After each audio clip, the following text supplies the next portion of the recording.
वसुदेवसुतं देवं कंसचाणूरमर्दनं देवकी परमानन्दं कृष्णं वन्दे जगद्गुरुं. ವೇದಿಕೆಯಲ್ಲಿ ಆಸೀನರಾಗಿರುವಂತಹ ಶಾಲೆಯ ಪ್ರಾಂಶುಪಾಲರಾದಂತಹ ಉದಯ ಟಿ ಸರ್ ಅವರೇ ಹಾಗೂ ಕಾಲೇಜಿನ ಪ್ರಾಂಶುಪಾಲರಾದಂತಹ ರಂಗನಾಥ್ ಸರ್ ಅವರೇ ಹಾಗೂ ನಮ್ಮ ರಾಜ್ಯಕ್ಕೆ 6ನೇ ರ್ಯಾಂಕ್ ತಂದುಕೊಂಡಂತಹ PUCನಲ್ಲಿ 6ನೇ ರ್ಯಾಂಕ್ ತಂದುಕೊಂಡಂತಹ ಆದಿತ್ಯ ಅವರೇ, ನಿಮ್ಮ ಶಿಕ್ಷಕ ವೃಂದದವರೇ, ಪೋಷಕರೇ ಹಾಗೂ ಮಕ್ಕಳೇ, ಇಂದು ನಮ್ಮ ಶಾಲೆಯಲ್ಲಿ ಕೃಷ್ಣ ಜನ್ಮಾಷ್ಟಮಿಯನ್ನ ವಿಜೃಂಭಣೆಯಿಂದ ಆಚರಣೆ ಮಾಡ್ತಾ ಇದ್ದೇವೆ. ನಾವು ಈ ಎಲ್ಲ ಆಚರಣೆಗಳು ಸಹ ಅದಕ್ಕೆ ಒಂದು ಮಹತ್ವವಾದ ಒಂದು ಸ್ಥಾನ ಸಿಗಬೇಕು ಅಂತ ಹೇಳಿದ್ರೆ ಈ ಆಚರಣೆಗಳನ್ನ ಏನಕ್ಕೋಸ್ಕರ ಮಾಡ್ತಾ ಇದ್ದೀವಿ ಅನ್ನೋ ತಿಳ್ಕೊಳ್ಳೋದು ಕೂಡ ಅಷ್ಟೇ ಮುಖ್ಯ ಆಗಿರುತ್ತೆ. ಇವಾಗ ಕೃಷ್ಣ ಇರ್ಬೋದು ಅಥವಾ ರಾಮ ಇರ್ಬೋದು, ಹಾಗೆ ಶಂಕರಾಚಾರ್ಯ ಇರ್ಬೋದು, ಇವರೆಲ್ಲರೂ ಸಹ ನಮ್ಮ ಪ್ರದೀಪಗಳು ಅಂತ ನಮಗೆ ಹೇಳ್ತೀವಿ. ಯಾಕಪ್ಪ ಅಂತ ಹೇಳಿದ್ರೆ ದೀಪ ಆಯಿತು ಅಂತಂದ್ರೆ ಅದೊಂದು ಕೋಣೆಯನ್ನ ಮಾತ್ರ ಬೆಳಗುತ್ತೆ, ಅದೇ ಪ್ರದೀಪಗಳಾದ್ರೆ ಇಡೀ ಜಗತ್ತನ್ನೇ ಬೆಳಗ್ತವೆ. ಅದರ ಜೊತೆಯಲ್ಲಿ ಸಮಾಜಕ್ಕೆ ಸಹ ಇಡೀ ಪ್ರಪಂಚಕ್ಕೆ ಯಾವ ರೀತಿ ಬದುಕಬೇಕು, ಧರ್ಮವನ್ನ ಯಾವ ರೀತಿ ರಕ್ಷಿಸಬೇಕು ಎಂಬುದನ್ನ ತೋರಿಸಿಕೊಡ್ತವೆ ಈ ಪ್ರದೀಪಗಳು. ಸುಮಾರು ನಮ್ಮ 12 ತಲೆಮಾರುಗಳ ಹಿಂದೆ ಆಗ ದೇವರು ಹಾಗೂ ಮನುಷ್ಯರು ಅಂತರ ತುಂಬಾ ಕಡಿಮೆ ಇತ್ತು. ಆಗ ಎಲ್ಲ ಒಬ್ಬರಿಗೊಬ್ರು ಮಾತಾಡ್ಕೊಳ್ತಾ ಇದ್ರು. ನಾನು ಯಾಕಪ್ಪ ಈ 12 ಪೀಳಿಗೆಯ ಹಿಂದೆ ಅಂತ ಹೇಳಿದೆ ಅಂದ್ರೆ ನೀವೆಲ್ಲ ಶೃಂಗೇರಿಯ ಶಾಖಾಪೀಠ ಗೊತ್ತೇ ಇದೆ. ಶೃಂಗೇರಿಯ ಶಾಖಾಪೀಠವನ್ನ ಸ್ಥಾಪನೆ ಮಾಡಿದಂತಹವರು ಶಂಕರಾಚಾರ್ಯರು ಸಹ ಗೊತ್ತೇ ಇದೆ. ಶಂಕರಾಚಾರ್ಯರು ಹುಟ್ಟಿದ್ದು ಕ್ರಿಸ್ತಶಕ 700. ಅದು ಲಿಖಿತ ರೂಪದಲ್ಲಿ ಶಾಖಾಪೀಠದಲ್ಲಿ ಕೂಡ ಇದೆ. ಶಂಕರಾಚಾರ್ಯರು 700ನೇ ಇಸ್ವಿಯಲ್ಲಿ ಇದ್ದು ಅಂದರೆ ಶಂಕರಾಚಾರ್ಯರ ಯಾವನಿಗೆ ದೇವರ ಜೊತೆ ಅವರ ಮತ್ತು ದೇವರ ನಡುವೆ ಸಂಬಂಧ ಇಟ್ಟುವುದನ್ನ ಒಂದೆರಡು ಮಾತುಗಳಲ್ಲಿ ನಾನು ಹೇಳಲಿಕ್ಕೆ ಇಷ್ಟಪಡ್ತೇನೆ. ಶಂಕರಾಚಾರ್ಯರ ಹುಟ್ಟು ಅಸಾಮಾನ್ಯವಾಗಿತ್ತು. ಅವರು ಶಂಕರನ ರೂಪ ಅಂತಲೇ ಹೇಳ್ತಿದೆ. ಶಂಕರನಿಗೆ ಅವರ ಜಾತಕ ಪ್ರಕಾರ ಕೇವಲ 8 ವರ್ಷ ಮಾತ್ರ ಆಯಸ್ಸಿತ್ತು.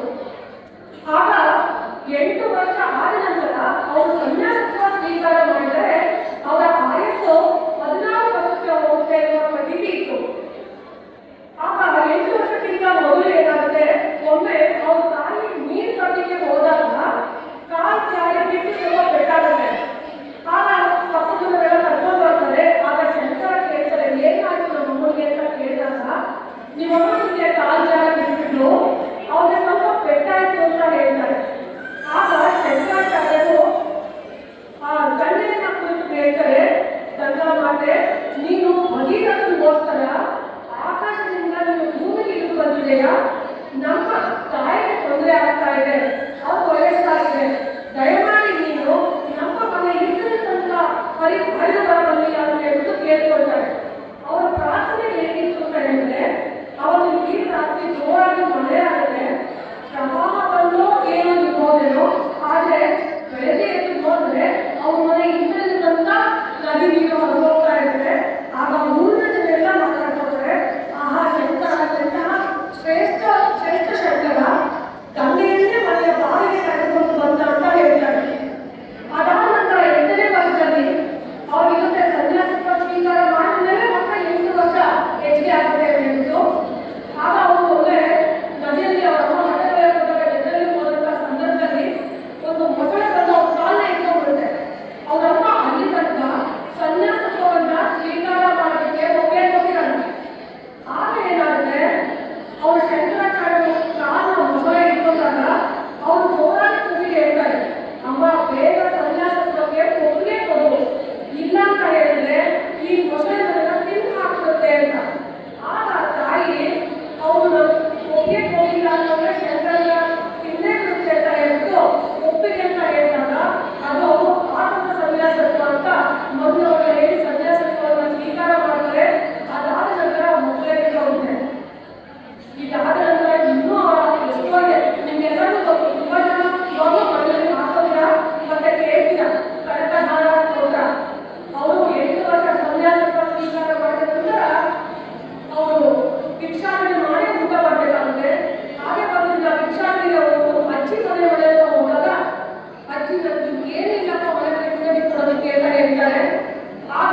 ಮನುಷ್ಯ ಮಾತಾಡುವಾಗ ದೇವರು ಹೇಳ್ತಾರೆ, ನೀವು ಯಾವುದೇ ಕಾರಣಕ್ಕೂ ಸಹ ಧರ್ಮವನ್ನ ಬಿಡಬೇಡಿ ಅಂತ.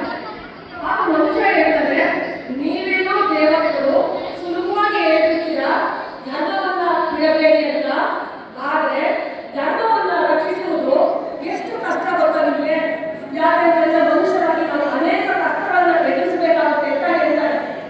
ಆಗ ದೇವರು ತ್ರೇತಾಯುಗದಲ್ಲಿ ರಾಮನಾಗಿ ಹುಟ್ಟಿ ಎಷ್ಟೇ ಕಷ್ಟ ಬಂದರು, ಎಂತಹದೇ ಪರಿಸ್ಥಿತಿ ಬಂದರೂ ಸಹ ನಾವು ಧರ್ಮವನ್ನ ಬೆಳೆಯಬಾರದು ಅಂತ ತೋರಿಸ್ಕೊಡ್ತಾರೆ. ಆಗ ಒಳ್ಳೆಯದು ಹಾಗೂ ಕೆಟ್ಟದ್ದು ಇವೆರಡೂ ಸಹ ತುಂಬಾ ದೂರ ದೂರ ಇರ್ತಾರೆ. ಉದಾಹರಣೆಗೆ ರಾಮ ಒಳ್ಳೆಯವರು, ಅವರು ಭಾರತದಲ್ಲಿದ್ರೆ ರಾಮನ ಕೆಟ್ಟವರಾಗಿ ಅವರು ಶ್ರೀಲಂಕಾ ಬೇರೆ ದೇಶದಲ್ಲೇ ಇರ್ತಾರೆ. ಈ ರೀತಿ ಒಳ್ಳೆಯದು ಮತ್ತು ಕೆಟ್ಟದರ ಅಂತರ ತುಂಬಾ ಹೆಚ್ಚಾಗಿರುತ್ತೆ.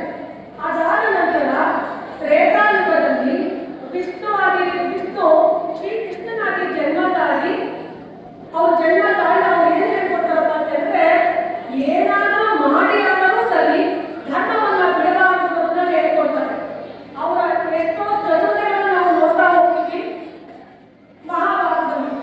ಆಗ ಮಹಾಭಾರತದಲ್ಲಿ ಆದರೆ ಒಳ್ಳೆಯದು ಮತ್ತು ಕೆಟ್ಟದ್ದು ಇವೆರಡೂ ಸಹ ಮನೆ ಬಾಗಿಲಿಗೆ ಬರ್ತಾರೆ.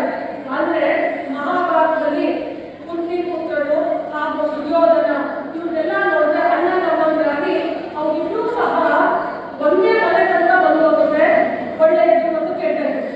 ಆದ್ರೆ ಈಗ ಕಲಿಯುಗದಲ್ಲಿ ಒಳ್ಳೆಯದು ಮತ್ತು ಕೆಟ್ಟದ್ದು ಇವೆರಡೂ ಸಹ ನಮ್ಮೊಳಗೆ ತುಂಬಿಕೊಂಡಿದೆ. ನಾವೇ ಒಂದ್ಸತಿ ಒಳ್ಳೆಯವರಾಗ್ತೀವಿ, ಒಂದ್ಸತಿ ಕೆಟ್ಟವರಾಗ್ತೀವಿ.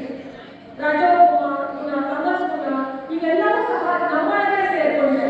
ನಾವು ಯುವಕರನ್ನು ಎಚ್ಚೆತ್ಕೋಬೇಕು. ಯಾಕಪ್ಪ ಅಂತ ಹೇಳಿದ್ರೆ, ಕೇವಲ 12 ತಲೆಮಾರುಗಳ ಹಿಂದೆ ಹೋದ್ರೆ ಅಲ್ಲಿ ಆಗಲೇ ದೇವರು ಮತ್ತು ಮನುಷ್ಯ ಇವರಿಬ್ಬರು ಸಂಭಾಷಣೆ ನಡೀತಾ ಇತ್ತು. ಆದ್ರೆ ನಾವು ಇವಾಗೆಲ್ಲ ಹೋಗಿ ದೇವರನ್ನ ಪೂಜೆ ಮಾಡಿ ಬೇಡ್ಕೊಂಡು ಬರೋದ ಕಾಲ ಇದೆ. ನಮ್ಮ ಹಿಂದಿನ 2 ತಲೆಮಾರುಗಳನ್ನ ನೋಡ್ತಾ ಇದ್ರೆ ಅವರು ಸಮಾಜಕ್ಕೋಸ್ಕರ ಬದುಕಂತವ್ರು. ಎಷ್ಟೋ ಜನ ನಿಮ್ಮ ಹಳ್ಳಿಗಳಲ್ಲಿ ಆಸ್ಪತ್ರೆಗೋಸ್ಕರ ಜನರಿಗೆ ದಾನ ಮಾಡಿದ್ದಾರೆ, ಶಾಲೆಗಳಿಗೋಸ್ಕರ ದಾನ ಮಾಡಿದ್ದಾರೆ, ಹಾಗೆ ಬಸ್ ಸ್ಟ್ಯಾಂಡ್ಗೋಸ್ಕರ ದಾನ ಮಾಡಿದ್ದಾರೆ. ಹೀಗೆ ಸಮಾಜಕ್ಕೆ ಬೇಕಾದಂತಹ ಕೆಲಸ ಕಾರ್ಯಗಳಿಗೋಸ್ಕರ ದಾನ ಧರ್ಮಗಳನ್ನು ಮಾಡ್ತಾರೆ. ಆದ್ರೆ ಈಗ ನಾವೆಲ್ಲ ಏನ್ ಮಾಡ್ತೀವಿ? ಎಷ್ಟು ಸಿಕ್ಕಿರೂ ಸಹ ನಮಗೆ ಸಾಲು ಅಂತ ನೋಡ್ತಾ ಇದ್ದಾರೆ. ಆದ್ರೆ ಇನ್ನೊಂದು 2-3 ಪೀಳಿಗೆ ಹೋಗ್ಬಿಟ್ಟು ಅಂದ್ರೆ, ಹಿಂದೆ ಇದ್ದಂತೆ ಜನರು ಈ ರೀತಿ ದಾನ ಧರ್ಮವನ್ನು ಮಾಡ್ತಾ ಇದ್ದಂತೆ ಅಂತ ಮಾನವಾದ ಸ್ಥಿತಿಗೆ ನಾವು ತಲುಪ್ತೀವಿ. ಹಾಗಾಗಿ ಈಗ ಏನು LKG UKG ಮಕ್ಕಳ ಪೋಷಕ